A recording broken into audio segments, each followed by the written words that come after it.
নমস্কার। আজ আমার পরিবেশনায় বিশ্বকবি রবীন্দ্রনাথ ঠাকুরের লেখা কবিতা ঘুমের তত্ত্ব। এটা শিশু ভোলানাথ কাব্য থেকে নেওয়া হয়েছে। জাগার থেকে ঘুমোই, আবার ঘুমের থেকে জাগি। অনেক সময় ভাবি মনে, কেন, কিসের লাগি? আমাকে মা যখন তুমি ঘুম পাড়িয়ে রাখো, তখন তুমি হারিয়ে গিয়ে তবু হারাও নাকো। রাতে সূর্য দিনে তারা পাইনে হাজার খুঁজি, তখন তারা ঘুমের সূর্য ঘুমের তারা বুঝি। শীতের দিনে কনক চাপা যায় না দেখা গাছে, ঘুমের মধ্যে লুকিয়ে থাকে, নেই তবুও আছে। রাজকন্যে থাকে আমার সিঁড়ির নিচের ঘরে।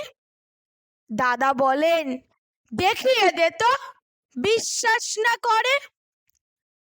কিন্তু মা তুই জানিস নে কি, আমার সে রাজকন্যে ঘুমের তলায় তলিয়ে থাকে, দেখিনে সেই জন্যে। নেই তবুও আছে এমন, নেই কি কত জিনিস। আমি তাদের অনেকে জানি, তুই কি তাদের চিনিস? যেদিনে তাদের রাত পোহাবে, উঠবে চক্ষু মেলি, সেদিন তোমার ঘরে হবে বিষম ঠেলাঠেলি। নাপিত ভায়া, শেয়াল ভায়া, ব্যঙ্গমা ব্যঙ্গমি, ভিড় করে সব আসবে যখন, কি যে করবে তুমি? তখন তুমি ঘুমিয়ে পড়ো, আমি জেগে থেকে নানা রকম খেলায় তাদের দেব ভুলিয়ে রেখে।